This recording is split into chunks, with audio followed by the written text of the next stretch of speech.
¿Nos decís vos cuando quieras, Ariel, empezar Dale, dale, a ya. ir? No, no hay apuro, ¿eh? Bueno, son el 46. Estamos...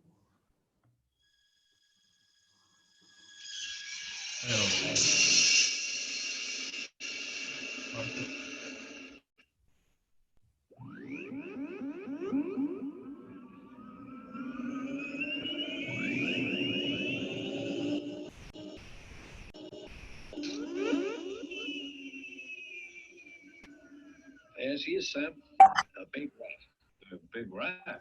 The brain, impulse, galvanoscope, record, and transfer. With respect, Mac, I find it hard to believe that it has the capability you've described. It has, Sam. You'll see. Ah, Joe. Good. Now we can begin. Is this it, Dad? This is it. You know what to do. Now, Sam, I have recorded my brain patterns on that reel of tape. So, electronically, it now stores my knowledge and my experience. In a moment, I'm going to transfer that knowledge and experience to little Joe.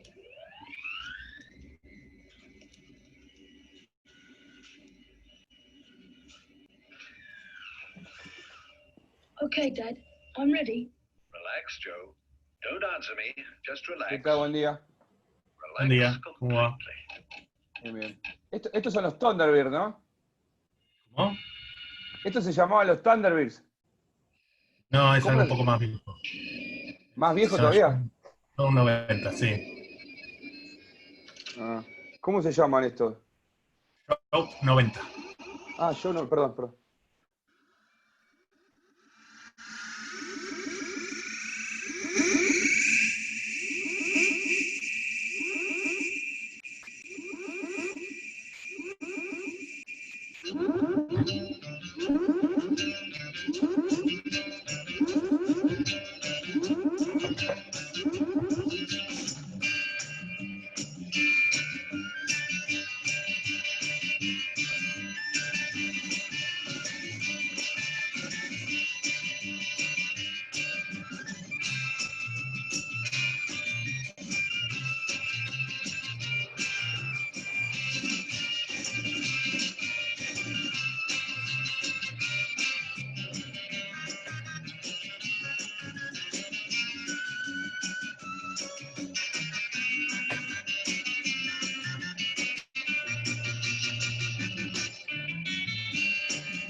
What is the storage access time of the French C3400 computer?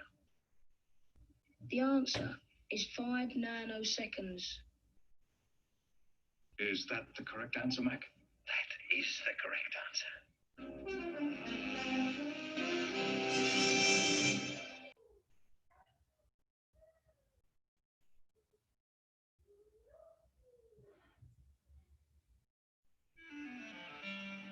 Mac, it's been a long interrogation, but I just want to ask Joe one more question. Okay, Sam. But then I think we will call it a day.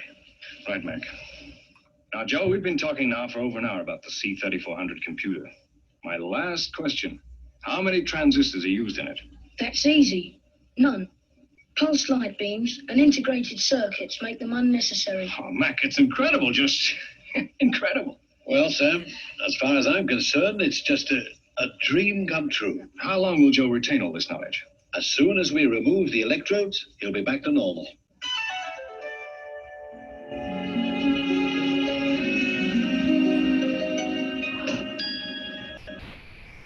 It all seems like a dream, Dad. How did I do? You did just great, Joe. Well, Sam, What do I ask, Convex Computers? Tell me, how much is this invention worth?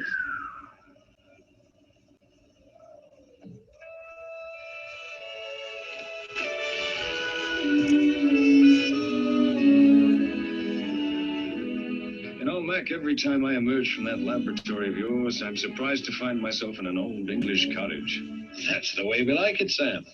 A combination of the old and the new. You were asking how much this invention was worth.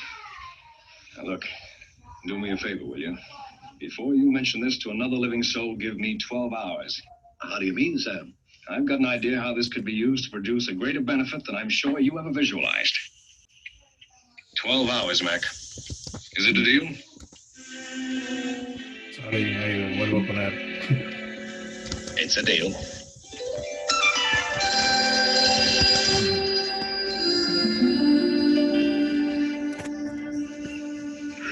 What?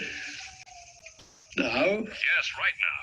But is it that urgent, Sam? Yes, it is. And bring Joe along, will you? Oh, sure. Now, look, Mac, I wouldn't ask you, but it's vital. Okay, Sam. If you think it's important. How soon can you be here? Well, it'll take us a couple of hours. Okay, Mac. See you. Bye. Goodbye.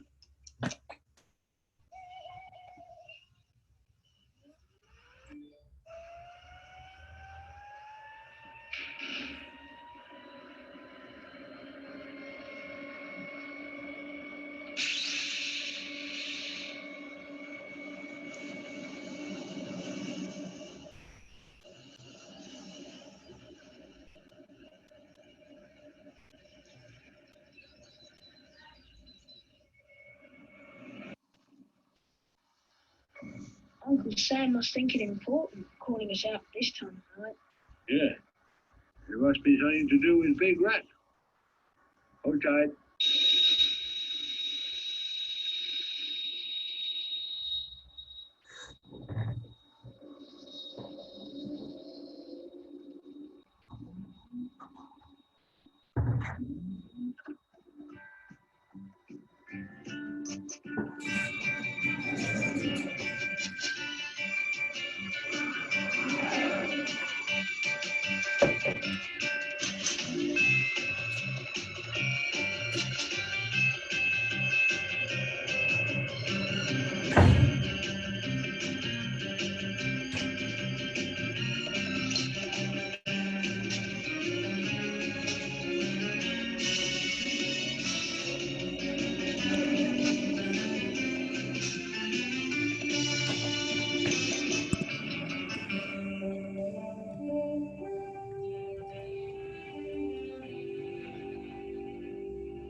Okay, we'll go over this once again, Professor. 1. World intelligence will buy, you call it, a big rat. 2. No one outside these 4 walls will know of its existence. 3.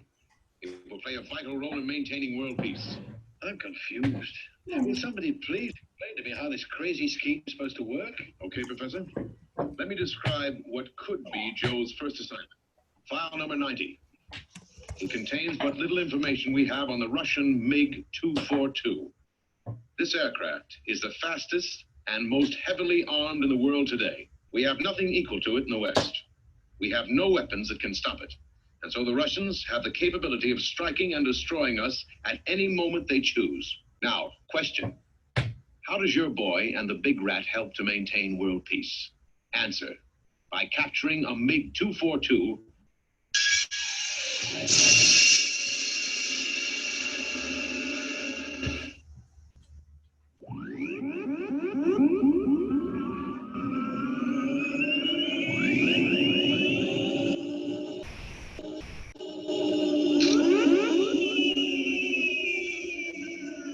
There she is, Sam. The Big Rat. The Big Rat? The brain, impulse, galvanoscope, record, and transfer. With respect, Mac, I find it hard to believe that it has the capability you've described. It has, Sam. You'll see. Ah, Joe. Good. Now we can begin. Is this it, Dad? This is it. You know what to do. Now, Sam, I have recorded my brain patterns on that reel of tape. So, electronically, it now stores my knowledge and my experience. In a moment, I'm going to transfer that knowledge and experience to little Joe.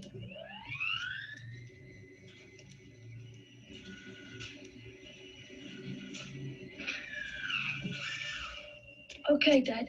I'm ready. Relax, Joe. Don't answer me. Just relax. Relax completely.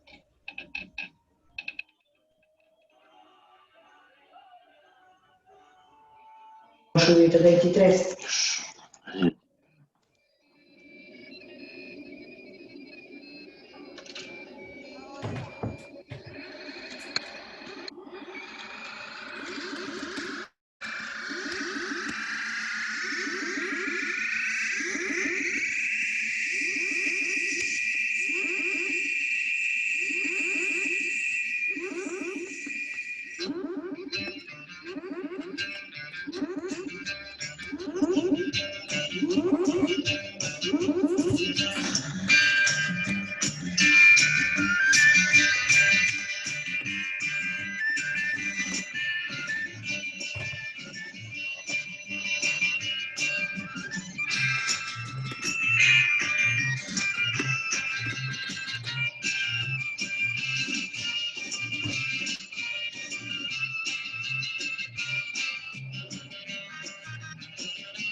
What is the storage access time of the French C3400 computer?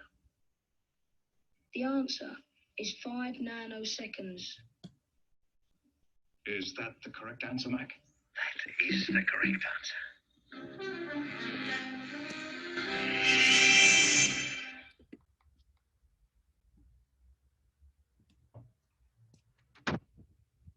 Bueno, podemos parar un poco.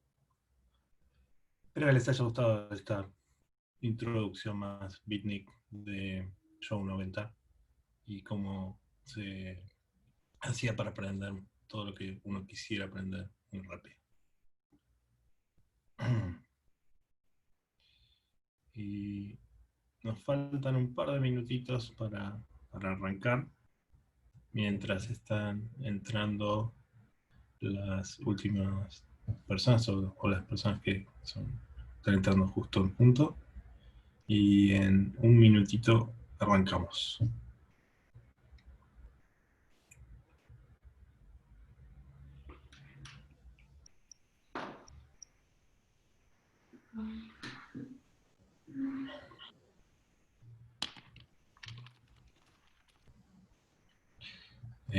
Acá Juan Pedro nos pregunta si era el sábado por la mañana a las 11 que lo daban o era el domingo. La verdad no me acuerdo tanto. Y me acuerdo que me gustaba, pero tampoco era muy fanático. Pero el concepto de Show 90 y de cómo aprender rapidísimo me fascinó y por algún motivo se me quedó en la memoria.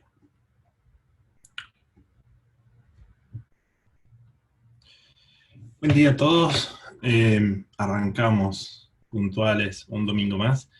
Estamos en la clase número 7. Nos queda una más. Esta que nos toca hoy es como la clase tal vez que pueda ser menos interesante para la mayoría porque es un problema que pueden tener grandes compañías y muchos de los que arrancamos con este estadio no están tal vez en este tipo de problemas, pero creo que van a reconocer que esto que le pasa a una startup en esta etapa, le va a pasar a muchos otros, a muchas compañías que vivimos y probablemente que hayamos trabajado.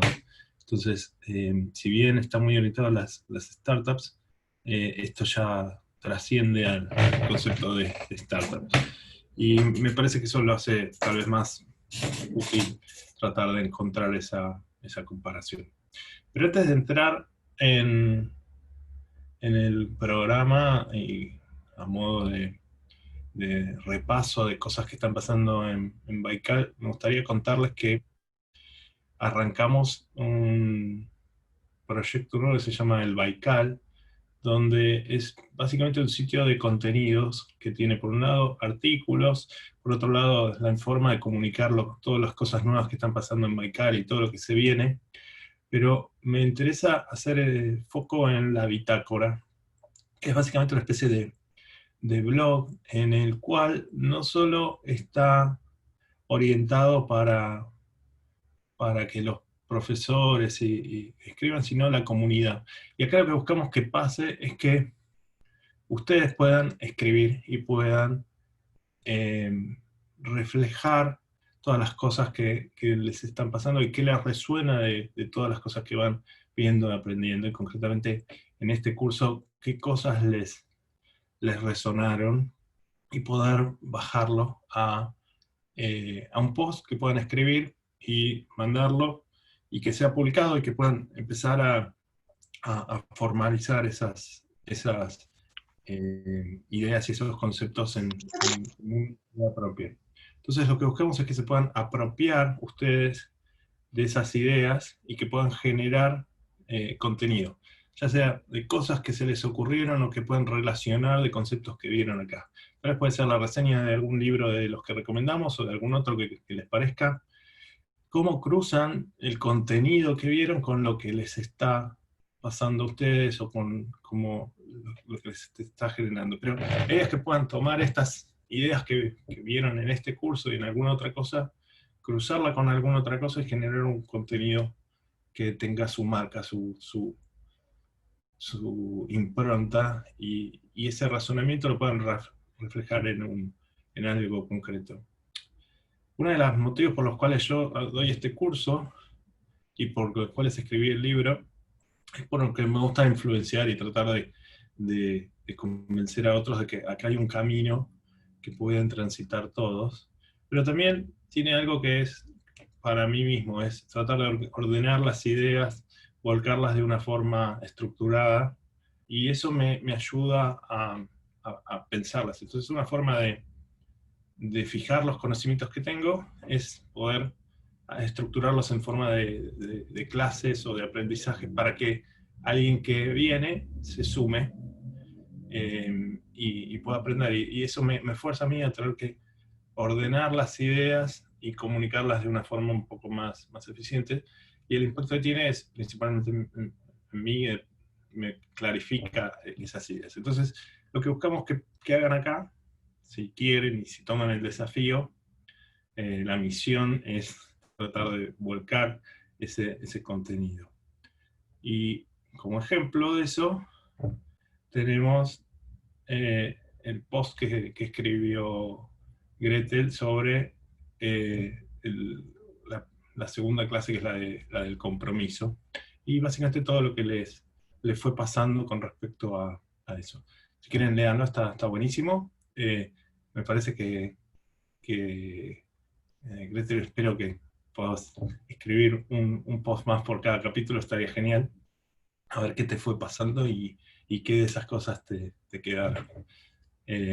No sé si querés contarnos algo. ¿Te animás o no?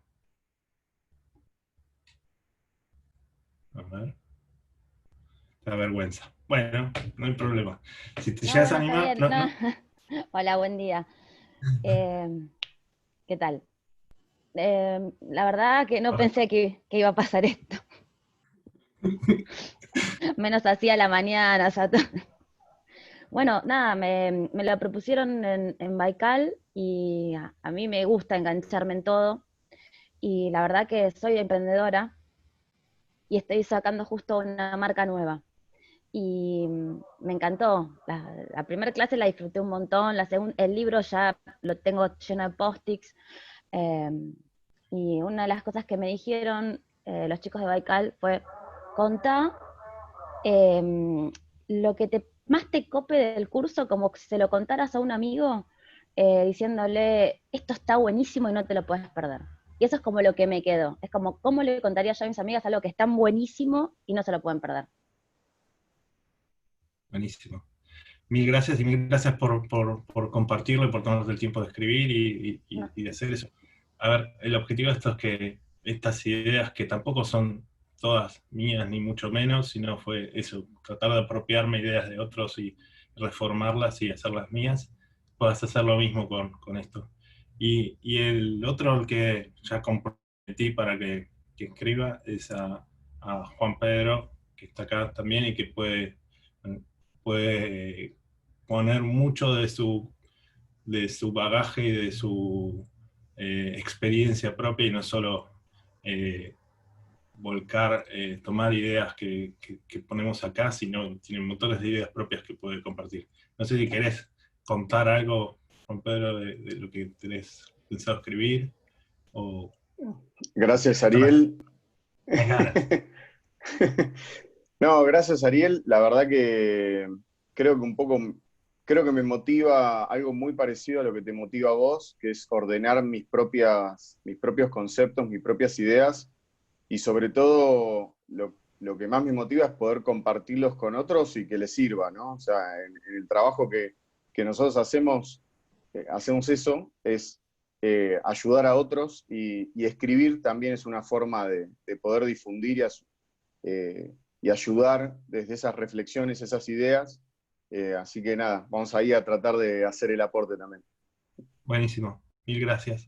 Y esto, obvio, estos son los ejemplos, pero están todos abiertos a que puedan generar el contenido. Les vamos a mandar un mail con cómo hacerlo, pero básicamente es escribir a contenidos, creo que era, @elbaikal.com, y con eso... Perdón, Ariel, es contacto@elbaikal.com. Mil gracias. Nada, Estaba lo pongo en dudando, el chat. no tenía anotado, pero esa es la dirección de email. Y la idea es poder disparar esto, hacer que crezca el contenido, pero básicamente es esto, poder apropiarse de ideas, reformular los conceptos que escucharon y filtrar todo lo que no les resonó y tomar lo que les resuena, que es lo que genera esa vibración. Cuando alguien filtra y siente que tal frase o tal metáfora les representa algo, es porque uno está volcando un montón de cosas que les está pasando en esa metáfora. No es que porque la metáfora esté perfecta, ni mucho menos, sino es a uno le gustan las películas en las cuales se siente identificado. Entonces, de la misma manera es que uno les va a resonar algo, y eso que les resuena es porque tiene un sentido en ustedes, en su historia personal. Poder rescatar eso y transmitirlo a otros es lo que buscamos que pase, y es donde se genera ese conocimiento, esa experiencia propia.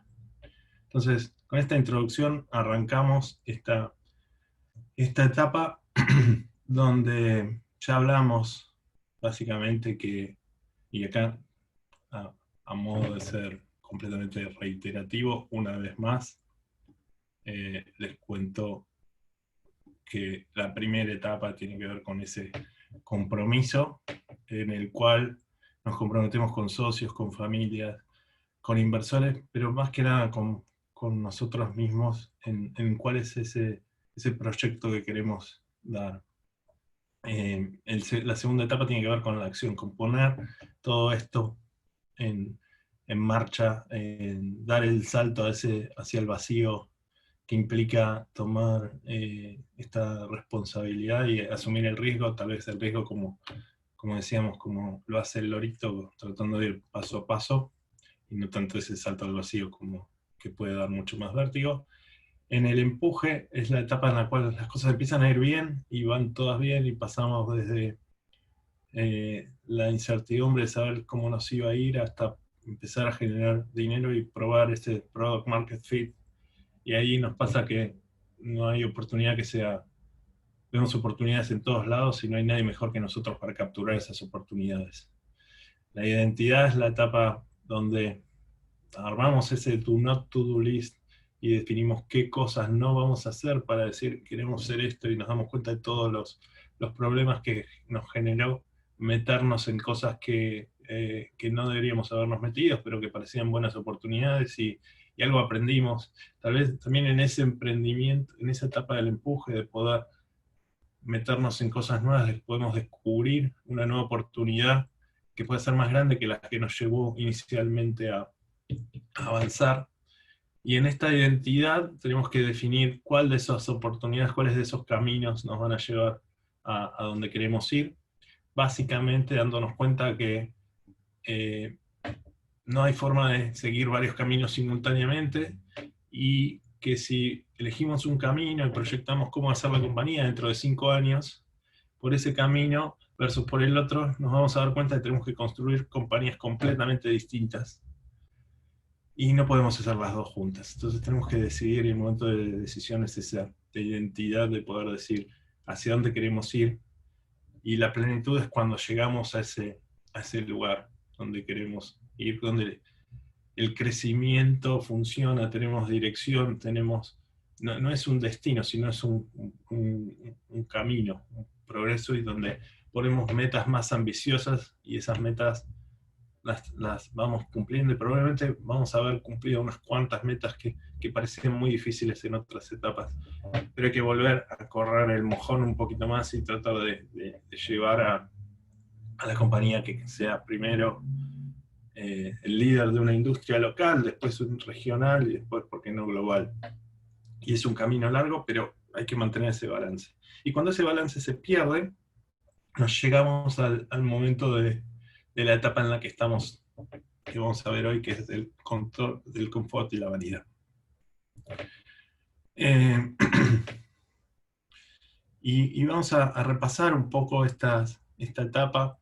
Tal vez, como les decía, puede que sea la menos sexy para explorar, porque es cuando las cosas salen mal. Y cuando perdemos después de haber logrado un montón de cosas, perdemos ese brillo y esa energía que buscamos. Y los efectos de una falta constante de flexibilidad que comenzó a verse en la etapa de la plenitud, comienza a ser mucho más notoria en esta etapa de confort y la vanidad. Las organizaciones que entran en esta etapa son reticentes al cambio, y son cosas tal vez que al principio son muy sutiles de ver. Es como adquirir otros productos, otras empresas, para generar nuevos productos y mercados, para alinear los canales de distribución, los sistemas. Es algo que parece atractivo porque la empresa ahora tiene dinero, pero básicamente es la sensación de estar, como diría Roger Waters, confortablemente adormecido.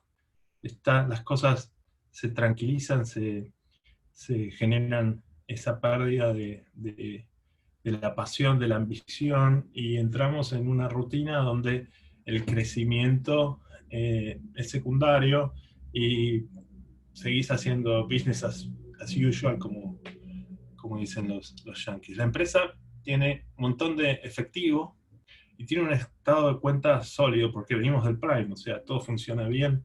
Entonces, lo que pasa es que empezamos a reducir las expectativas de crecimiento. Hay poco interés en conquistar nuevos mercados, nuevas tecnologías, nuevas fronteras. Te quedas tranquilo viendo los logros del pasado. En lugar de buscar futuras inversiones, te quedas con lo que ya lograste. Y la empresa empieza a recompensar a los que hacen las cosas que le dicen, y a los que castigan a los que no. Entonces, eso es un primer incentivo para no generar innovación. Entonces, el foco de la compañía trata de estar en reducir riesgos, invierten más en sistemas de control, en beneficios, en instalaciones, mucho más que en research and development o en explorar nuevas oportunidades o apostar a cosas nuevas. Esto que suena contraintuitivo, estamos bajando riesgos, estamos invirtiendo en cosas, en sistemas de control, en beneficios, en instalaciones, en cosas tangibles. Bueno, en realidad estás perdiendo ambición y te empezás a transformar más en lo que tenemos la imagen de una corporación mucho más que una startup. Empezás a emplear gente que esté preocupada por la vitalidad de la empresa, pero que no están dispuestos pero están dispuestos a sumirse en el lema de la operación, de no crees problemas,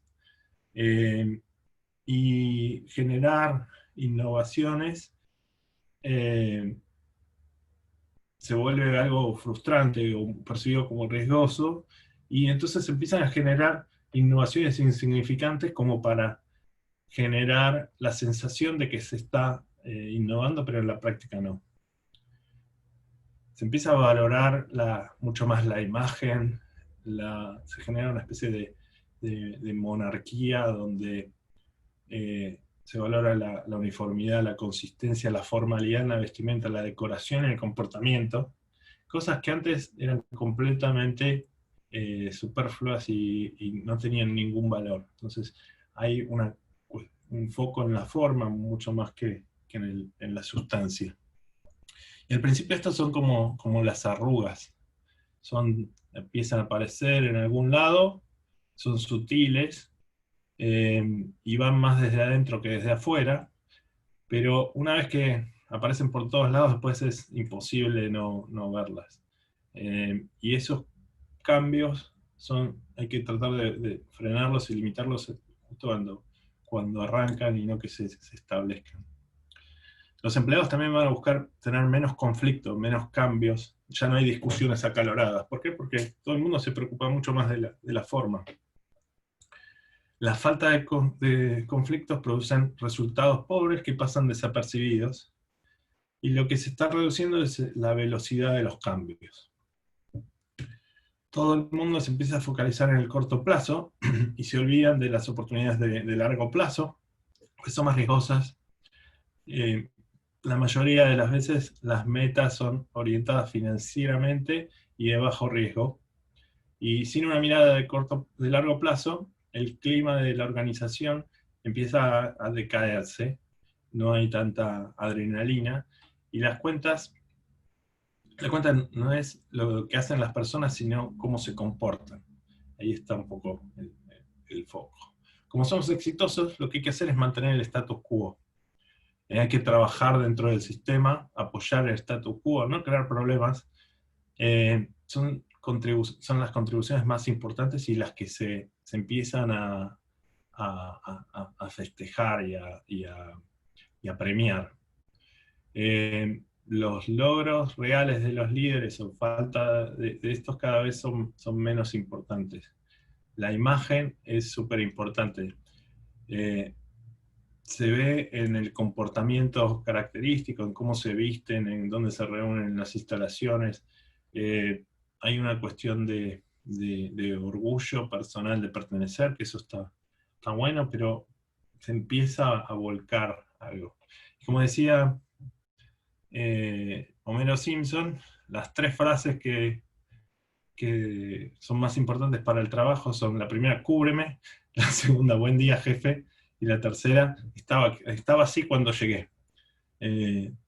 Con lo que habla de una cultura claramente de no comprometerse con los resultados, sino simplemente disfrutar el momento. Las comunicaciones pasaron de ser verbales y escritas, y las formas son más importantes que el contenido. El medio es el mensaje, como diría McLuhan.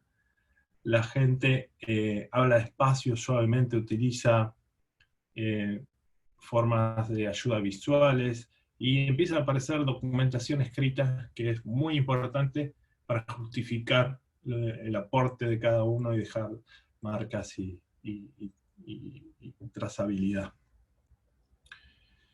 Pero durante las reuniones, la gente se protege utilizando innumerables listas de dobles negativos y calificativos. Parece algo así como, parece que bajo ciertas circunstancias podría asumirse que, sin embargo, por otro lado, y no necesariamente eso, podríamos llegar a la conclusión que...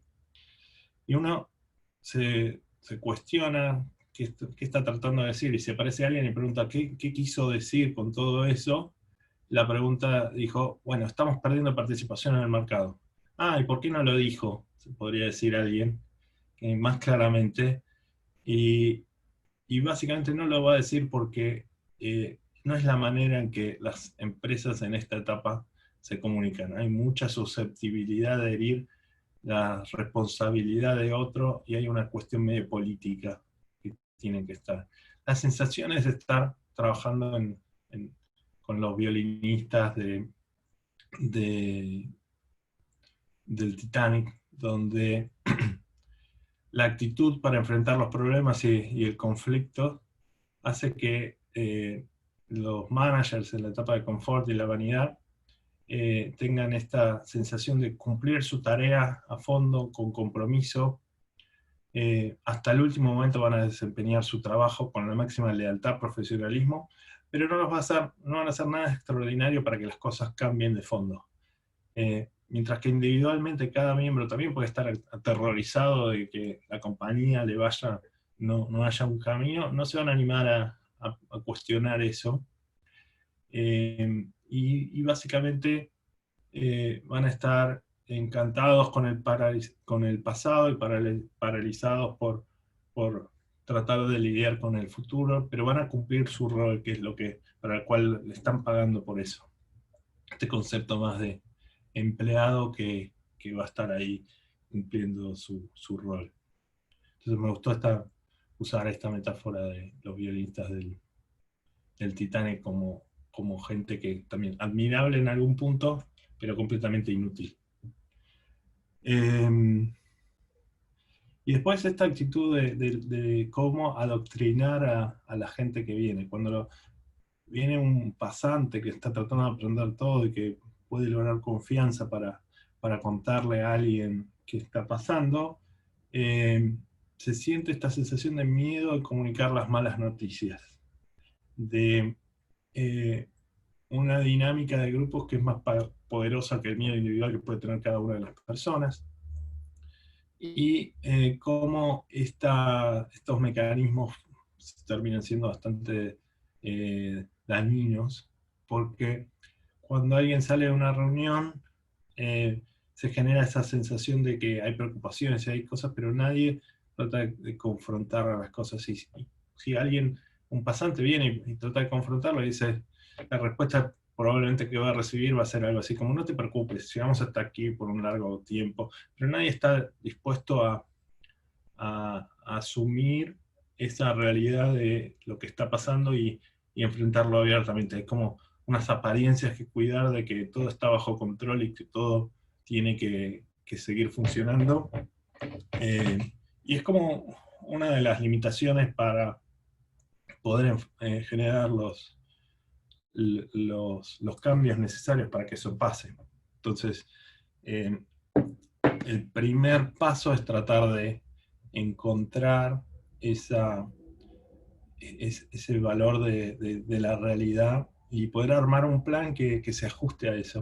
Eso sería como empezar a mantener a la compañía en el prime, o en la plenitud, y no volver a este modelo de tratar de esconder cuáles los problemas. Y acá voy a hacer una pequeña pausa a ver cómo venimos hasta acá.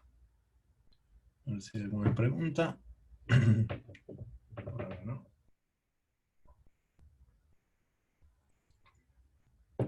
Bueno, seguimos. Si hablamos del uso del espacio, por ejemplo, y vamos a comparar un poco todas las etapas anteriores. En la etapa de la acción casi no hay espacio, todo el espacio que está compartido. En el empuje se crece sin planificar, entonces es normal poner a gente en diferentes oficinas, en diferentes edificios, los vendedores en la calle en la medida que se pueda. En la etapa de la plenitud, se genera los espacios son un poco más planificados, hay como un orden, entonces se empieza a planificar cómo se va a crecer. Y las instalaciones en esta etapa se vuelven algo que representan un símbolo, empiezan a verse lo que se llaman los corner office, que es las oficinas que están como más destacadas y que generan un símbolo de que el que es dueño de esa oficina tiene un valor más importante.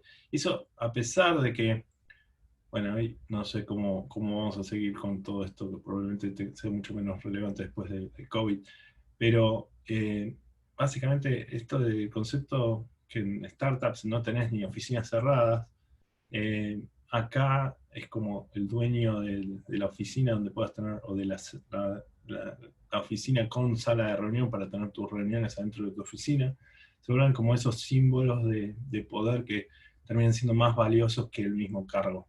Entonces, a pesar de hoy tener espacios como WeWork o Coworking Space, un símbolo de que la compañía está en esta etapa es que mantienen sus oficinas los gerentes. Está el concepto del corner office que hablábamos antes, y las salas de reuniones también son un símbolo que lo vamos a contar un poquito más. También la formalidad en la comunicación, cómo se hablan unos con otros. Las personas en la etapa de acción o el empuje se dirigen a cada uno por el nombre de pila o el sobrenombre. Se siente una cercanía, una confianza que va más allá de lo laboral. Los nombres que se usan en la etapa de la identidad no se pueden decir porque ya pueden ser apodos peyorativos. Entonces, porque es en la etapa, si querés, más conflictiva, donde están los nuevos versus los viejos. Entonces hay como montones de parte más sangrienta. Pero después, cuando la empresa llega a la plenitud, se vuelve el nombre y el apellido suelen ser lo normal, porque si decís Ariel, bueno, ya va a haber unos cuantos Ariel. Entonces necesitas esa parte del apellido, que al principio, antes eran pocos y eran como una familia. Pero cuando llegamos a este momento de la etapa del confort y la vanidad, la gente se dirige a uno exclusivamente por los apellidos. El señor Galperín o la señorita Constantini, cuando en realidad son Marcos o Isela, pero dentro de las oficinas el nombre se usa, el apellido se usa como para marcarlo. ¿Dónde se hacen las reuniones? En la etapa de acción no hay tiempo para reuniones, entonces todas las reuniones se hacen en los taxis, yendo a ver a un cliente, en un aeropuerto, en un restaurante. En el empuje, las reuniones son en las oficinas de los fundadores, que es donde está el poder concentrado. Almuerzos o cenas de trabajo, desayunos necesarios para explotar el tiempo al máximo y hacer que los fundadores son los que puedan tomar decisiones. En la identidad hay un cambio de poder, entonces las reuniones están fragmentadas, con agendas, con responsables, y también se puede haber reuniones secretas, si querés, conspirativas en algún lado contra un área u otra área. Y en la plenitud, las reuniones son en las salas de reuniones con pizarrón, con marcadores de colores más productivas, con agenda, y con esta decisión delegada en la gente, y ya no tanto el rol de los fundadores tomando esa decisión. Y en el confort, la sala de reuniones es más parecida a esta, donde hay alfombra, madera por todos lados, y un montón de simbolismos de de poder y de estar en el lugar y tomar las decisiones. Y no sería raro que estuviesen las fotos de los fundadores por atrás en alguna de esas paredes. Y el silencio y la institucionalidad se respiran. Entras ahí y hay como un orden que te hace que pienses 2 veces antes de decir alguna pavada. Y eso también es un incentivo, un freno a la innovación. Y si hablamos de cómo vestirse en la acción, a nadie le importa cómo se vistan, y es más, ese concepto de startup y de remera. En el empuje, la gente se empieza a vestir mejor, especialmente la gente de ventas. En la plenitud, la plenitud son todos, se ven profesionales. Y en esta etapa es donde se empieza a ver cómo se uniforman todos, donde vos ves que los gerentes y los managers de cada área empiezan a tener su estilo, y ese estilo empieza a ser replicado por toda la gente que trabaja con ellos, solo para entrar en sincronía. Y es muy importante estos símbolos de cómo están vestidos o qué cosas hacen, para que ganar la simpatía de alguien, y en función de eso poder acceder a algún beneficio. Y cuando hablamos de la delegación, en la primera etapa, en la etapa de compromiso, no delegás casi ni en tu socio. En la acción, solo los fundadores son capaces de hacer cosas, porque están aprendiendo a hacerlas principalmente. En el empuje, necesitas empezar a delegar, pero cuesta, y tenés este efecto del yo-yo que hablábamos antes. En la identidad empiezas a delegar la autoridad, no solo las tareas, y si las cosas se hacen bien, esa delegación empieza a funcionar para llegar a la plenitud, donde como founder empezás a liderar con principios, con políticas, pero no tanto con tareas, ni siquiera con decisiones fundamentales, sino con la visión. Y en el confort y la vanidad, básicamente, tenés la sensación de que controlás, pero en realidad no podés ni siquiera hacer los cambios. Después, otro tema importante tiene que ver los modelos de compensación, que también fue algo que charlamos en la semana con Juan Pedro, que básicamente una como evolución posible es arrancar remunerando o incentivando la remuneración por tareas.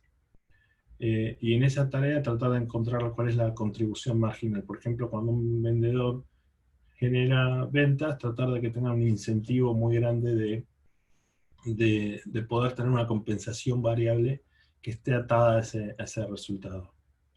Y eso en las etapas iniciales está buenísimo, porque cuando ese vendedor hace la cuenta puede estar ganando casi infinito, dependiendo de su capacidad de cerrar acuerdos. Y hay que ver en qué posiciones se puede poner esta metodología, donde para la compañía tiene un salario básico muy bajo y todo lo demás es una compensación variable. Y lo que suele pasar es que al principio hay pocas ventas, pero después, cuando las ventas empiezan a pasar y la compañía empieza a tomar tracción, ese vendedor termina llevándose más que el CEO o que cualquiera en la compañía.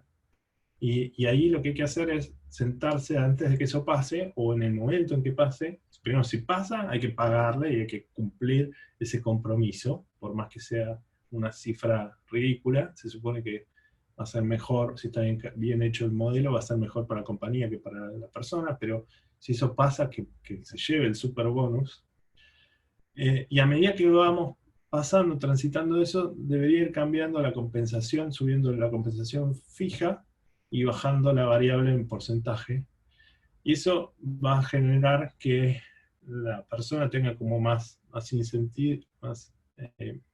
certidumbre de cuánto gana, especialmente cuando hay temporadas que no son tan buenas, y ir ajustando eso a lo largo de la vida de la compañía. Pero eso claramente es en las etapas iniciales. Después se tiene que generar otra transformación, que es empezar a dejar de remunerar la participación personal para ir remunerando la participación grupal. Entonces, pasás de tener una compensación de comisión de venta a tener una comisión por el desempeño del equipo de ventas o diferentes equipos de ventas. Después vas a pasar a cambiar esa compensación para tener compensaciones por el área de ventas en general o el departamento, y después vas a tener tal vez un componente que puede ser el bonus anual de la compañía, depende de cómo le haya ido, que tal vez es menos incentivante, y que depende del desempeño tal vez de todos, y si logramos o no logramos los objetivos en su conjunto. Porque lo que hay que evitar es que cuando se genera este incentivo personal, muchas veces genera rivalidad y hay poco incentivo para compartir información y empujar todos para el mismo lado. Entonces hay como que mantener el balance de en qué momento todos colaboramos, en qué momento lo único que me importa es cumplir ese objetivo. Y el tipo de persona que estás trayendo a la organización, que pues, necesitas que sea súper ambicioso al principio, porque es lo que te va a generar supervivencia, y después cuando la empresa empiece a generar estos crecimientos, va cambiando. Y el riesgo más importante que tenemos en esta etapa es cuando empezamos a compensar a la gente por su rol y no por el desempeño que genera. No importa lo que genere, es el CFO y va a cobrar porque es el CFO. Y después si genera resultados o no, es al margen. Entonces, toda la compensación, como ya vamos a ver más adelante, es como un delicado equilibrio que en cada etapa tenemos que rediseñarlo de nuevo para que se ajuste a las necesidades que vamos teniendo. Y básicamente, en esta etapa, como en casi todas las etapas de la compañía, los fundadores sentimos esta sensación de fragilidad. Todo siempre se está por ir al diablo en cualquier momento. Y esa fragilidad se percibe siempre hacia adentro, y es cuando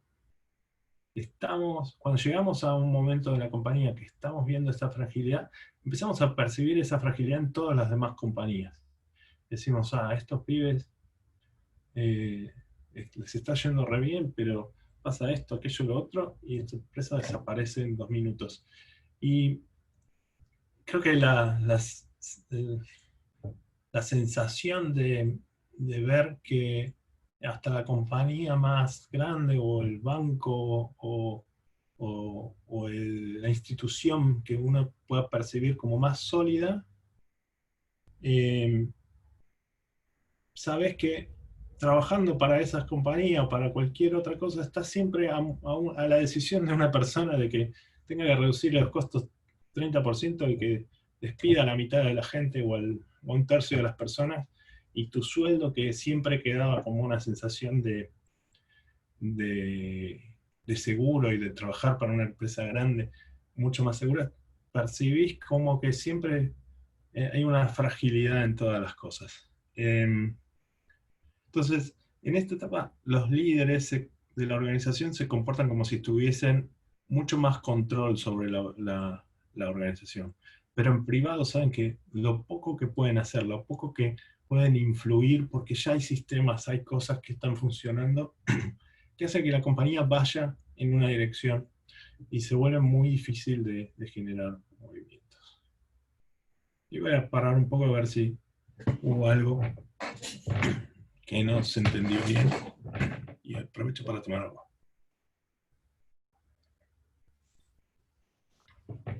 Ariel, te hago una pregunta. ¿Cómo estás? Buen día. ¿Cómo estás? Bien.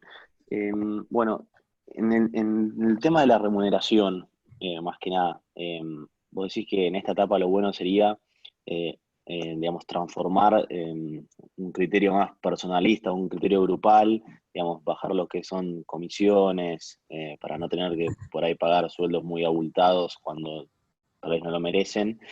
Pero digo, Lo tendrías que haber hecho antes, lo deberías haber hecho en la identidad definitivamente, ya empezás a trabajar por objetivos grupales, y en o la sea, esto plenitud. deberías dejarlo Acá el estipulado. problema es que te hayas ido de mambo y que hayas Sí, hecho que estés incentivando a los free riders, a los pibes que no hacen nada, que no logran nada y que igual se la llevan. Ese es el concepto. Tenés que eliminar esos free riders. Todo eso lo hiciste antes para generar el sentido de grupo y la sensación de que toda la compañía, estamos todos empujando a la compañía y necesitas ese efecto de apoyo colectivo. Y acá cuando te fuiste mucho de mambo, te empieza a pasar esto que decís, no logramos nada, no vamos a cumplir los objetivos, no, y todo el mundo está contento porque igual se lleva el salario que buscaba y no hay penalidad para nadie. Entonces, esto es lo que suele pasar en las compañías grandes. Ni hablar, pasa en las empresas públicas. Vos ves, la compañía perdió dinero, perdió capitalización en el mercado, pero ves el bonus del CEO de una empresa pública y decís, ¿qué pasó? ¿Por qué lo estamos premiando con, no sé, 20 millones de dólares de bonos y la compañía le fue horrible este año? Bueno, esos incentivos pasan y están mal hechos y genera que esa compañía esté en esta etapa, por más que sea una empresa pública que valga miles de millones. Entonces, Damián nos pregunta también si esta etapa es indefectiblemente o se puede anticipar con dinámicas de grupos, coaching, gestión, recursos humanos. Todas las etapas casi de esto no son indefectibles. Uno puede no caer en estas etapas y mantenerte en el prime, en la plenitud durante muchos años,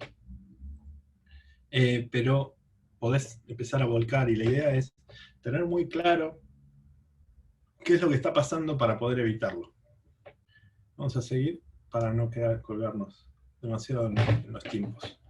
Y como ya es clásico, tenemos nuestros top 5. Y el primer libro de ese top 5, que no me acuerdo si lo había puesto en el tema de cultura, pero no debería, es Hit Refresh, que es el libro que escribió Satya, que es el nuevo CEO de Microsoft. Este para mí es el turnaround más importante que hubo, donde la empresa empezó a declinar con los últimos CEOs, y a partir de ese momento vino este CEO y cambió toda la cultura de la compañía, y básicamente él proponía 5 áreas sobre lo que había que tratar de cambiar y de poder reforzar la compañía. La primera es trabajar con sentido de empatía. Esto tiene mucho que ver con la historia de Microsoft, donde habían generado mucha rivalidad entre un equipo y otro, y no había una sensación de lo que generaba cada una de las acciones que tomaban. Entonces, lo primero que decían era, bueno, trabajemos sobre la empatía. El segundo tema es sobre el propósito. Después, cómo incentivar ese leadership, ese liderazgo, y trabajar en focalizarse en la experiencia del cliente y la experiencia de los empleados como otro punto que él creía que estaba desatendido. Esta es la fórmula que le funcionó a Satya en Microsoft en base al momento, a la necesidad que tenía Microsoft y cómo se había desarrollado y el tipo de confort y vanidad que había logrado Microsoft. Pero lo más relevante de este libro para mí es cuáles son los problemas que tuvo que enfrentar para generar esos cambios y cómo volver a hacer ese re-engagement de todo el mundo y con esa visión de propósito. Y lo que hace para volverlo más auténtico a Satya que cualquier otro es contar cosas muy de su vida personal, del problema que tuvo con la enfermedad de sus hijos y con cosas muy heavies, y cómo eso le sirvió para alinear a toda la compañía. Entonces, es un libro que definitivamente vale la pena leerlo. El segundo libro tiene que ver con cambio también, y se llama Switch, y es uno de que escribió este pibe que se llama Dan Heath, que es experto en comportamiento organizacional y profesor de Stanford, y hizo montones de cosas, y lo más importante de este libro es una metáfora que usa donde dice que básicamente tanto las organizaciones como las personas están cableados de esta forma. Es como hay una parte emocional que es como un gran elefante que tenés que tratar de mover, y hay un rol muy racional que es este conductor de elefantes que tiene como una energía muy concentrada y solo puede hacer cambios de a poco. Entonces lo que necesitas es cómo hacer para que tanto el que está manejando como el elefante empiecen a generar esos pequeños cambios, y hay todo un modelo de cómo desarrollar ese tipo de cambios.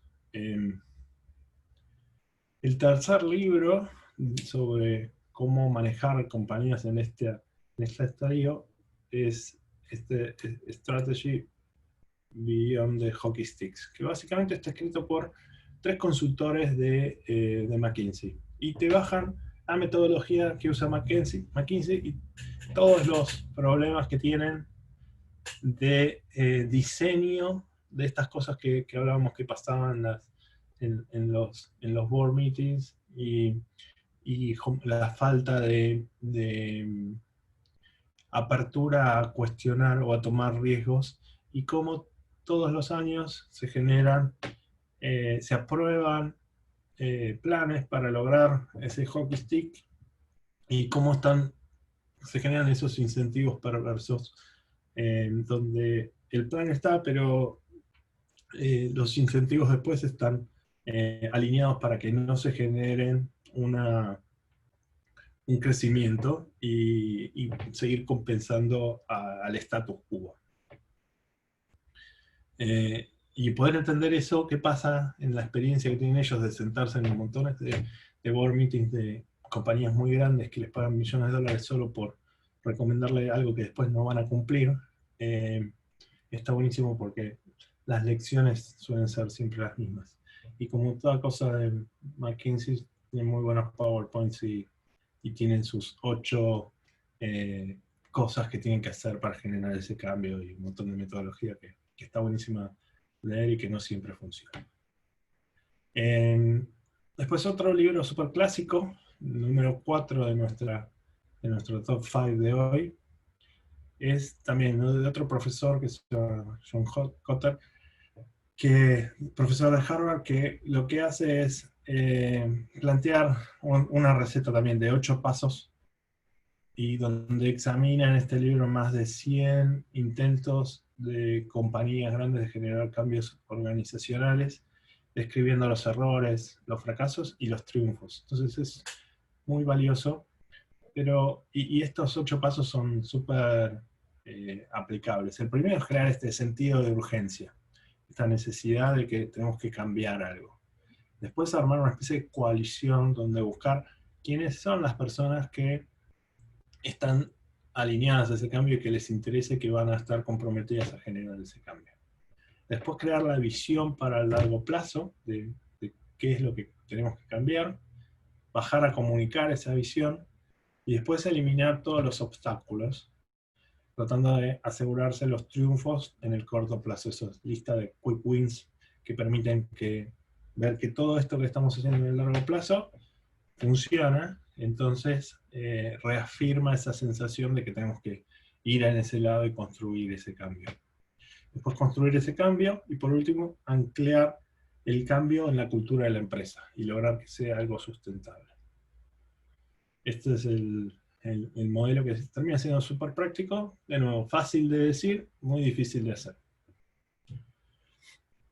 Y el último ejemplo que quería traerles es esta compañía, este ejemplo de este libro que se llama Bad Blood, que escribió este periodista que siguió la compañía, y es básicamente la historia de Elizabeth Holmes y la compañía de astronaut veteranos que probablemente hayan escuchado hablar, pero fue uno de los escándalos más importantes que hubo en Silicon Valley, donde, no sé si ven, si en la imagen de esta chica usaba toda la misma forma en que se vestía Steve Jobs, el uniforme de Steve Jobs, pero es la versión mujer, y siempre trataba de robarle todas las formas de comunicar, de vestirse. Es más, el producto que estaban queriendo sacar, creo que se llama iBlood, o hay algo para también ser ese nuevo Steve Jobs, y los medios también la consideraban como la Steve Jobs de la biotecnología.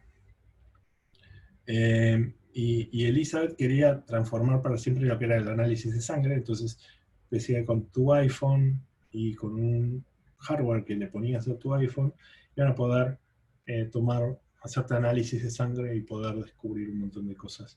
Que después no funcionó, pero ella llegó a tener una fortuna de 3.000 millones y se convertirse en una de las personas más ricas del mundo. Y la empresa llegó a estar valorada en 8.000 millones de dólares, y la fundó cuando tenía 19 años. Pero después, obviamente, esto explotó y la compañía no pudo generar lo que prometía, y terminó siendo como uno de los chascos, el Madoff de la industria de Silicon Valley. Y muchas de las cosas que se ven que estaban pasando en la compañía, en cómo tomaban decisiones, es esto que hablábamos de esta etapa. Entonces me gustaba darles este ejemplo de lo que puede pasar en una compañía si no puedes controlar esta parte. Y hay un documental en Netflix, también como nos está diciendo Gretel en este momento, que yo no lo vi, pero entiendo que está bueno. Sorry, yo leí el libro. Y hacemos un paso, una pausa acá a ver si hay alguna pregunta. Gretel dice que está muy bueno, entonces se los recomendamos. Gracias. ¿Algún comentario hasta acá? No. Bien, seguimos entonces. Venimos lo de bien. Entonces, en la plenitud y en el confort y la vanidad, bueno, vamos a empezar a comparar las cosas en lugar de tener los problemas positivos, los problemas correctos, los problemas normales de los anormales. En este momento lo que vamos a tratar en esta etapa, lo que vamos a tratar de coordinar son cuáles son lo que debería pasar en la plenitud versus lo que termina pasando en el confort y la vanidad, y de esa forma es como vamos a establecer para este capítulo lo que serían como los problemas normales y los problemas anormales. Entonces, ¿qué suele pasar? En la plenitud, la intención es tomar riesgos, y tomar riesgos correctos. Cuando estamos en el confort y la vanidad, lo que terminamos haciendo es evitar estos riesgos y ir por las partes más seguras. En la plenitud, básicamente, las expectativas exceden los resultados, y en el confort y la vanidad, básicamente, los resultados exceden las expectativas. Entonces, lo que suele pasar en esta etapa es que en la plenitud nos ponemos objetivos muy grandes, muy ambiciosos, que nunca los cumplimos. Mientras que en el confort y la vanidad, lo que cambian no es el grado de desempeño, sino es que nos pusimos objetivos muy bajos. Entonces, obviamente los superamos y nos sentimos todos contentos de que alcanzamos el objetivo anual. Entonces, cuando una compañía alcanza el objetivo anual, o un vendedor alcanza el objetivo de ventas estuvo mal puesto. Esa es la cultura. Grandes expectativas generan grandes resultados. Entonces, esto habla de la poca ambición que generan las compañías en este momento. Y también como técnica para fijarle los objetivos a un vendedor, si el ideal es que el vendedor llegue siempre a tener el 95% de las ventas. Eso quiere decir que estuvo bien puesto, porque llegó a más no poder. Muchas veces en grupos de ventas, cuando un vendedor se da cuenta que está pasando el 120, llega al 120% de los objetivos y no tiene incentivos, lo que hace es empieza a pisar las ventas y les dice, bueno, estas las vendo el próximo mes, porque el próximo mes tengo que arrancar de nuevo a generar la cuota. Entonces, si esto ya está avanzado, no lo apuro, porque lo necesito para el próximo mes. Y empiezas a tener esta diferencia de incentivos. Lo mismo pasa a nivel corporativo. Entonces, en la plenitud hay poco efectivo, en el confort y la vanidad hay mucho efectivo. ¿Por qué pasa esto? ¿Cuál es la lógica? Si es contraintuitivo, si en la plenitud nos va mejor, ¿por qué tenemos poco efectivo? Mientras en el confort y la vanidad sigue habiendo poco, básicamente por lo mismo, porque quiere decir que hay pocas iniciativas riesgosas para financiar. En la plenitud estamos financiando nuevos proyectos, nuevo crecimiento. Entonces el efectivo se va en ese camino. En el confort y la vanidad no hacemos nada, cuidamos lo que tenemos, entonces el efectivo sube. Estamos todos contentos con la sensación de, tenemos más efectivo. Entonces termina siendo un problema. En la plenitud enfatizamos la función sobre la forma, y en el confort y la vanidad, la forma sobre la función. Y esto tiene que ver con el rol de los empleados, por ejemplo. Si tenemos que resolver un problema, en la plenitud, el que lo tiene que resolver es el que lo puede resolver, y no importa el título. En el confort y la vanidad, el que lo tiene que resolver es el que le toca, está en su job description, y tiene que hacer lo que corresponde. En la plenitud, el foco está en por qué, en lugar de el cómo y quién. Lo importante en la plenitud es el por qué y el qué, y en el confort y la vanidad es el qué, el quién y el cómo. En la plenitud, la gente es valorada por sus contribuciones a la organización más que por sus personalidades. Mientras que en el confort y la vanidad, la gente es más valorada por sus personalidades que por sus contribuciones. En la plenitud, todo lo que no está prohibido está permitido. Mientras que en el confort y la vanidad, todo lo que no está prohibido está permitido. Y eso lo que termina generando es esta frase de es mejor pedir perdón que pedir permiso, versus pedir permiso antes que pedir perdón.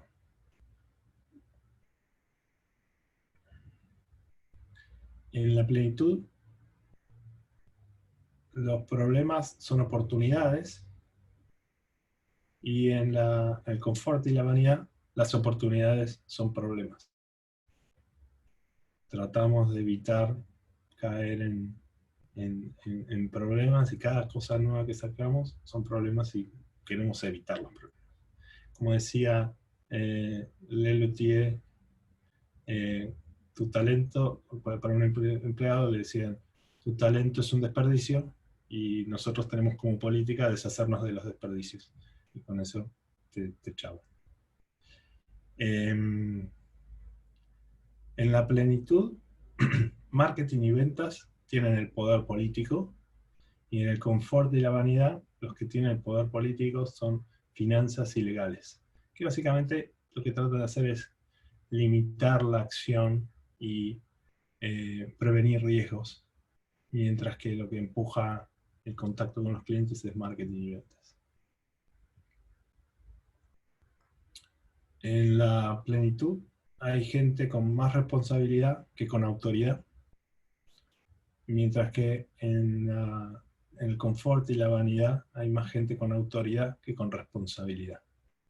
Esto es lo que hablábamos antes, de que la gente que ve un problema busca la forma de solucionarlo, por más que no sea concretamente el rol y la autoridad que debería tener, sino que asume la responsabilidad de la pelota cayó no en mi lugar de la cancha, pero la veo que la puedo agarrar y me tiro a agarrarla y trato de sacarla de la cancha. Versus, no, este es mi lugar, yo juego de, no sé, 5. No sé mucho de fútbol, pero el rol que me toca y no me muevo de ese lugar. Que puede funcionar bien para un trabajo en equipo, pero en algún punto tenés que salir a correr la pelota, no importa dónde caiga. En la plenitud, los gerentes manejan la organización, versus en el confort y la variedad, donde la organización maneja a los gerentes, donde la gente no tiene más que la oportunidad de cumplir algún rol. En la plenitud, el foco está en el crecimiento, versus en el confort y la vanidad, donde el foco está en la inercia. Las cosas funcionan solo porque siempre se hicieron de la misma manera. En la plenitud, los cambios en el liderazgo cambian el comportamiento, versus para cambiar el comportamiento es necesario cambiar el sistema. Y los incentivos y demás. En la plenitud, la organización está orientada a las ventas, versus en el confort y la vanidad, donde la organización está orientada al profit. En la plenitud, en las etapas de crecimiento, las ventas superan el profit. Hay más ventas que pueden ser deficitarias, inclusive, pero estás creciendo todo el tiempo. En la plenitud, eso se equilibra y ventas y profit es más o menos lo mismo. Y en el confort y la vanidad, el profit termina siendo más alto que las ventas. ¿Por qué? Porque se genera un incentivo para subir los precios, para mostrar que se está creciendo, para generar más revenue a los mismos clientes, y se empieza a generar como una distancia entre la compañía y los clientes. En la plenitud, la organización vive para crear valor, y en la confort y la vanidad, la organización vive para capturar ese valor que estuvo creando.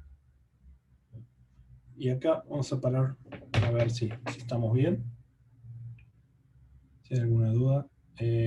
Abel pregunta cómo se llama el documental de Netflix. Supongo que se llama Bad Blood, que es el nombre del libro que le digo. Pero tal vez Gretel nos puede contar. ¿Y qué más? Ahí estamos. ¿Alguna otra pregunta? Seguimos entonces. Yo tenía una pregunta, Ariel. Lola, ¿cómo estás? Dale. Quería preguntarte si tal vez tenés algún libro de negociación o alguna persona en especial para aprender sobre negociación para recomendar. Sí, justo la etapa que viene ahora es la de la venta de la empresa, y hay casi todos los libros tienen que ver con negociación. Después voy a escribir un post también para el Baikal, donde les voy a pasar todos los libros que recomendamos, y vamos a hablar de ahí. Genial, gracias. Si querés algo súper rápido de negociación, Impossible Negotiation es un profesor de Harvard que está muy bueno. Never Split the Difference está buenísimo también, que es otro que recomienda acá Damián, que está muy bueno. Es también de otro profesor de Harvard que estudió también que laburaba de negociador para el FBI. Y acá Pablo Sabatella nos recomienda Cómo ganar amigos e influenciar a las personas. Que lo tengo en alguna lista, pero al final nunca lo leí ese libro. Pero acá Pablo nos lo recomienda. Bueno, entonces, volviendo, seguimos un poco más, a ver si cerramos. Básicamente, en esta etapa, cuando llegamos a esta etapa, lo que necesitamos es hacer lo que se llama un turnaround, es volver a las bases, es poder enfocarnos en las cosas que nos hicieron exitosos y hacer ese cambio que Satya hizo en Microsoft.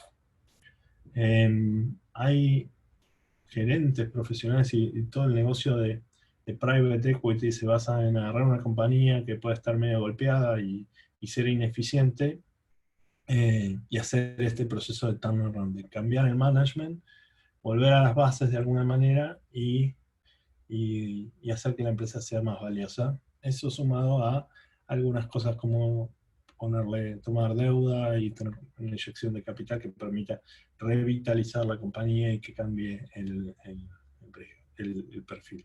Y eso es el negocio, por ejemplo, que hacía el Excel Group o algunos otros que tomaban compañías tradicionales y hacían este reshuffling. Esto no es lo que los que hacemos Venture Capital les consideramos algo muy fácil de hacer, porque consideramos que, por lo menos en empresas de tecnología, hay mucho más valor en el valor que hacen los fundadores y que aportan los fundadores, en la visión y el poder arremangarse. Pero la realidad es que son como modelos distintos y hay que ver si los fundadores tienen ganas de hacer ese turnaround o de correrse. Entonces, como ejemplo, un día en la vida de un corporativo es seguir estando en esta rueda de hámster, donde nunca llegas a ningún lado, y un día en la vida de un fundador o de una startup es empujar a la startup, que esto cuesta arriba. Y en esta cuesta arriba es como mucho sufrimiento, también tal vez terminas transpirando lo mismo que en la rueda del hámster, pero en algún momento, si lográs pasar eso, llegás a alguna cima. Y esa es como, si quieren, la diferencia. Y los dos son medios terribles. Entonces, en algún punto, el emprendedor o el fundador que llega a este momento tiene que definir si quiere pelear o fight or flight, como dice la metáfora de vamos a encarar este proceso de pelear para volver a la plenitud, o decidimos salir y explorar una opción de venta, y en algún momento tenemos esta sensación de que estamos en este modelo de ser los Quijotes peleando contra los molinos de viento, y esos molinos de viento es toda esa ineficiencia que estamos viendo, y que terminamos siendo los únicos que vemos esa ineficiencia. Todos los demás están mirando otras cosas. Y si estamos solos peleando en esta pelea, probablemente nos toque hacer lo que hace Sid en el baile de la era de hierro y dar un paso al costado. Entonces, tenemos que separar lo que la empresa necesita de lo que necesitamos nosotros como fundadores y ver si hay un match entre esas dos cosas. Y si nosotros estamos necesitando algo que no estamos dispuestos a darle a lo que la empresa necesita, bueno, tal vez sea el momento de dar ese paso al costado. Y si vamos a encararlo y decimos, no, lo que la empresa necesita es hacer un cambio que yo se lo puedo dar, bueno, tenemos que buscar la forma del cambio. Uno de los modelos de cambios que más me resultó útil es entender esto que es la fórmula del cambio, donde es en cierta manera similar a lo que plantea Kotter en Leading Change, donde lo contraintuitivo, bueno, donde es básicamente esta fórmula que de un lado tenemos el nivel de inconformidad, tenemos esta visión del futuro, de un mundo mejor, y dar los primeros pasos en pos de ese cambio, y por el otro lado tenemos la resistencia que encontramos. Entonces los cambios se van a dar cuando estas tres cosas generen una mayor nivel de peso que esa resistencia al cambio. Y ahí es donde la empresa va a cambiar. Y lo que es un poco contraintuitivo en esta modalidad es que lo que tenemos que hacer, más allá de poner la visión del futuro y dar los primeros pasos, es generar mayor nivel de inconformidad. Entonces, lo contraintuitivo es eso, que lo que necesitamos hacer es ser un pain in the ass para todo el resto de los empleados y de la corporación, para ganar este modelo de generar suficientes incentivos para poder hacer ese cambio. Y eso tiene que ver con setear algunas reglas que pueden ser incómodas para eso. Pero si vemos casi cualquier modelo de cambio social, esta sensación de inconformidad es lo que realmente empieza a molestar. Entonces, desde el diseño de la organización lo que tenemos que buscar es qué es lo que más le molesta a todo el mundo y cómo podemos incrementar esa molestia, por más que lo que siempre tratamos de hacer es de ser el facilitador de un montón de cosas. Bueno, acá en este momento lo que nos llevó hasta este punto fue tal vez ser demasiado facilitador, y el cambio que tenemos que lograr es cuando le dimos demasiado poder a esa organización. Entonces hay que buscar la forma de restringir ese poder o setear reglas que generen la incomodidad a todo el mundo, para que sea algo bien molesto que hagan que se genere ese cambio. Y eso principalmente tiene que ver con los modelos de compensación. Dependiendo del estadio de la empresa, lo que hablábamos antes es de buscar esos incentivos de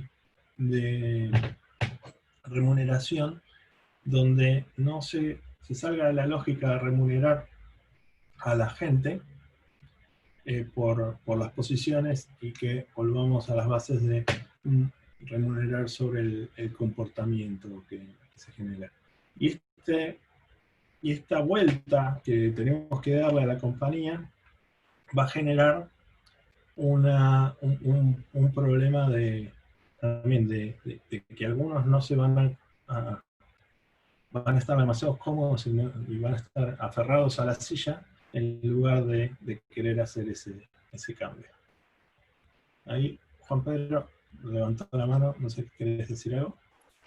Sí, te sumo ahí que lo del tema de las compensaciones, estuve preguntando, por ejemplo, cómo lo hace Mercado Libre, y me parece que es relevante para lo que estás contando acá.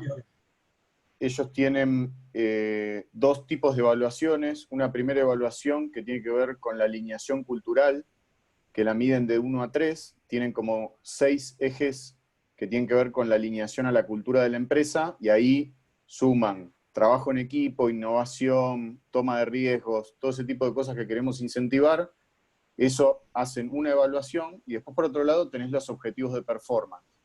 Ahora, la alineación cultural es habilitante para que los objetivos de performance te permitan acceder al bono. Entonces le dan un peso mucho más importante a la alineación de la cultura, tanto para progreso en los niveles de la organización, aumento de salarios y acceso al bono, que el objetivo de performance. Es interesante el modelo que tiene, así que nada, lo comparto porque fue parte de la averiguación que estaba haciendo. Buenísimo, súper relevante, y gracias por esa contribución. No sabía. Básicamente, en los startups lo que se suele usar es alinear la compensación a algún modelo de OKRs, y el libro de Dover de cómo estructurar eso es como esta etapa, pero no tenía la referencia de cómo lo hacían en el Mercado Libre. Está genial, buenísimo, gracias por ese aporte. Vamos a seguir un poquito más a ver si podemos llegar a contar, a tener más espacio para más preguntas en el final. La otra parte que suele pasar acá es cuando hablábamos recién de qué cosas hacer cuando queremos cambiar la empresa, y la opción de dar el paso al costado. Entonces, las fusiones y adquisiciones en la etapa de confort y la vanidad suele ser algo que también se pueden hacer, porque básicamente la compañía tiene un montón de cash, está en un momento bastante de percepción, y una de las soluciones que pueden tener es tratar de buscar esa innovación y esa sangre nueva fuera de la empresa. Entonces, estas empresas tienen capital, el estado de cuenta es sólido, hay alta liquidez, la gente ha aprendido de los peligros que tiene proponer un emprendimiento riesgoso y cómo se puede castigar eso con resultados. Como resultados, las nuevas unidades de negocios internas que hacen pocas demandas sobre ese efectivo, y por el contrario, para generar un crecimiento orgánico, la empresa utiliza ese efectivo para crecer por medio de las adquisiciones. Entonces, suele ser un momento donde estas empresas miran cosas para comprar. Y la duda es qué comprar en este momento, ¿no? Entonces, cuando se sale de compras, ¿qué tipo de empresas se van a comprar? No van a ser las compañías de la acción, porque son muy jóvenes y riesgosas. No van a ser las de identidad, porque tienen muchos problemas, se están definiendo qué quieren ser cuando sean grandes. No van a ser las de la plenitud, porque son muy caras. Entonces, las empresas del confort compran normalmente empresas que están en etapas del empuje, que son cuando las cosas están funcionando y cuando hay oportunidades por todos lados.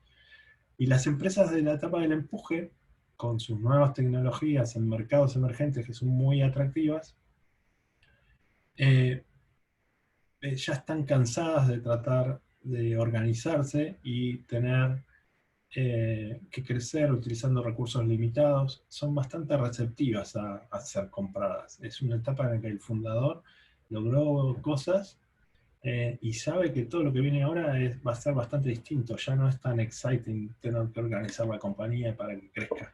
Y tal vez busca y dice: soy un emprendedor serial, vendo esta compañía que la fundé en los últimos 4 años, la vendo y me pongo a hacer otra compañía para venderla dentro de 4 años, y tomo este concepto y soy más como Wences Casares, que hacía eso en una época de su vida, más que ser Marcos Galperín, que es agarrar la misma compañía y hacerla crecer de 0 a 30.000 millones de dólares.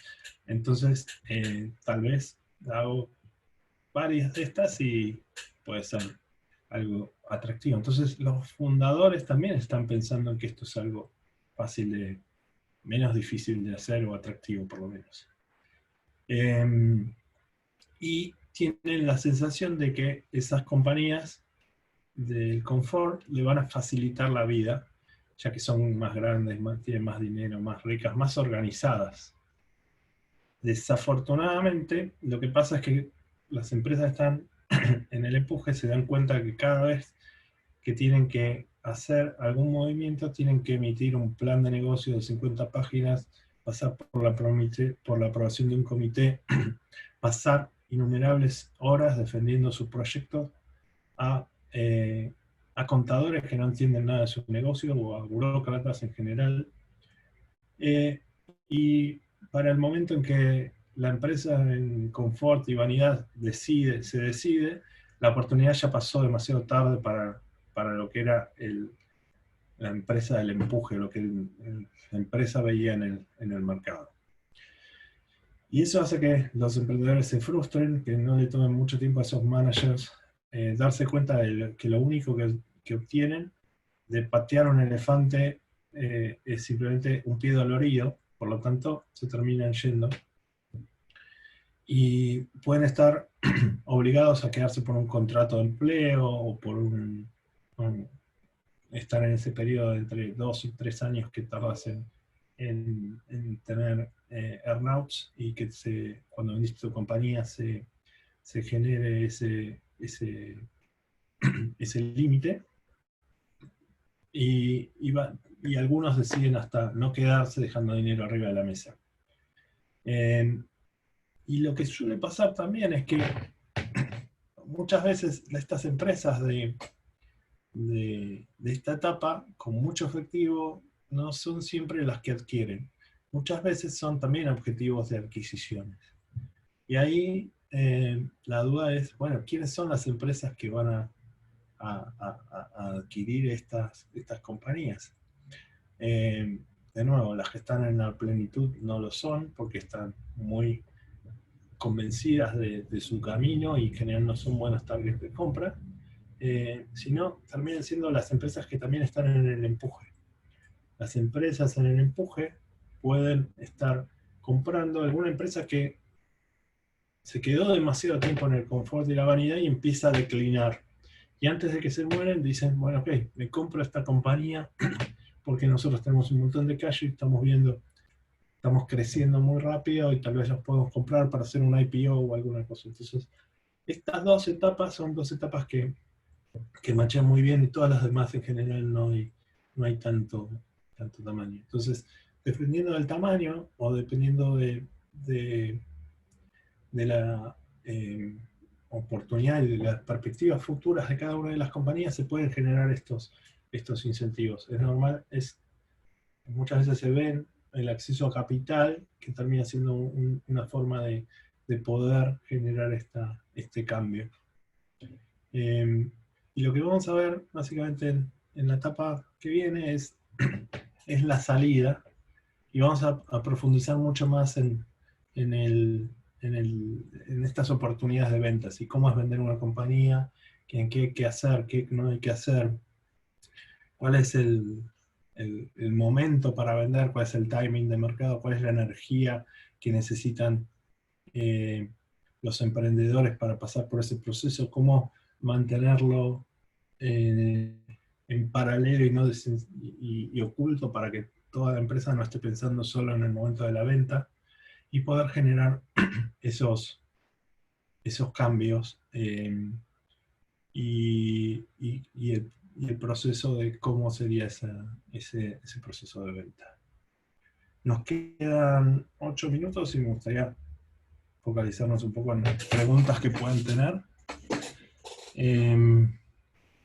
Y acá Greta nos contó que la película está en HBO y se llama The Inventor, que era lo que preguntaba.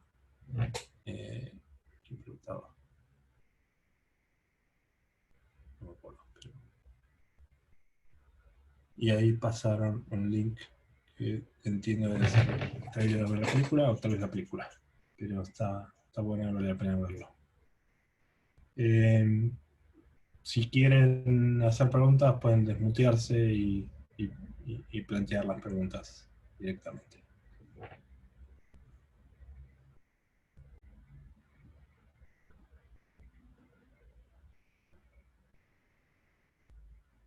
O no hay preguntas, quiere decir que o no se entendió nada o quedó todo súper claro y nadie le surgió nada. Yo entiendo que esta etapa puede ser tal vez una de las más abstractas de todos, pero estoy seguro que cualquiera que fue empleado en alguna compañía así vio alguna de estas cosas en la realidad y sintió algunas de estas disfuncionalidades que tienen estas compañías.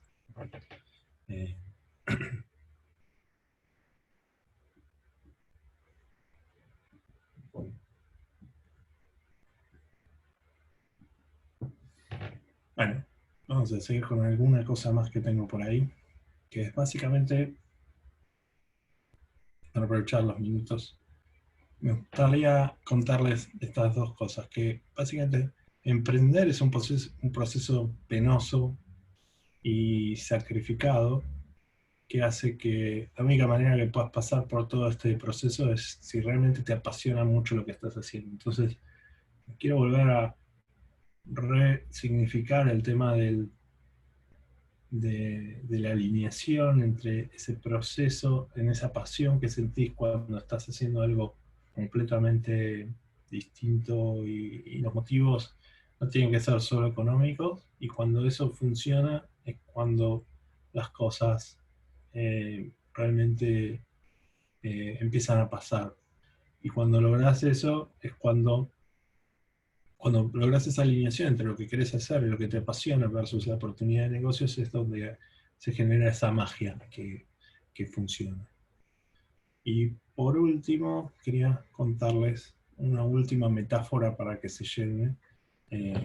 Como dice Steve Jobs cuando hacía sus presentaciones, siempre terminaba contando el producto, y cuando terminaba de contar el producto decía, bueno, y hay una cosa más que les quiero contar, y esa cosa terminaba siendo con lo que la sacaba de la cancha. Lejos de ser parecido a Steve Jobs, la metáfora que me gustaría regalarles es esta de la vida del emprendedor, que es básicamente como alguien que está haciendo malabares. Y cuando hacen malabares, con un montón de temas, cada pelota termina siendo como uno de los temas que tenés que resolver desde un cliente, o el tema, algún tema personal, familiar. Todas esas cosas son pelotas que tenés en la cabeza. No sé si alguno de ustedes hace malabares, pero la pregunta suele ser, ¿cuál es la pelota más importante cuando estás haciendo malabares? Y la pelota más importante normalmente es la que está cayendo. La pelota que le tenés que dar más importancia es la que, de todas las que tenés en el aire, es la que está cayendo. Y esa es la que le tenés que poner el foco ahora, temporalmente, mientras mantenés las otras en el aire. Y eso es un poco lo que terminas haciendo como emprendedor. Y tenés que tener mucho cuidado, porque algunas de esas pelotas pueden ser de goma, se caen y rebotan, perdiste un cliente, lo vas a volver a encontrar en el futuro, se te cayó la infraestructura del sitio justo cuando estabas haciendo una presentación. Bueno, hiciste la peor presentación del mundo, no importa, eso te repones, pero tal vez algunas de las pelotas son, no sé, son de cristal y se caen y se rompen, no sé, la familia, o descuidaste tu matrimonio y el matrimonio se rompió y tenés que formar otro o hacer una cosa así, puede ser mucho más doloroso. Entonces, a la hora de ver cuáles son las pelotas que están cayendo, también tenés que tratar de priorizar y saber que se te puede caer alguna pelota, se te van a caer pelotas, ese es un hecho, y tenés que tratar de saber con cuántas pelotas vas a tener en el aire y tratar de hacerlo lo mejor posible prestándole atención a la pelota que está cayendo. Y eso era básicamente la última metáfora que les quería transmitir. Gracias a todos por el tiempo, por seguir aguantando domingo a domingo ya casi 2 meses. Y nos queda la última clase, que es la del domingo próximo, donde terminamos con la venta de las compañías y cómo vender una compañía, que para mí es una de las partes más exciting de todo este proceso. Y creo que es donde también se captura un montón de valor. Gracias a todos y nos vemos el domingo que viene. Y si quieren desmutearse y saludar entre todos, un abrazo. Gracias, Ariel, muy bueno. Gracias, Ariel, muchas gracias. Muchas gracias, muy bueno. Buen domingo. Bueno. Gracias. Buen domingo. Bueno, gracias. Buen domingo, buena semana, gracias. Muy bueno, gracias. Gracias. Chao, gracias. Nos vemos. Gracias, Ariel, abrazo. Martín Loeb. Gracias.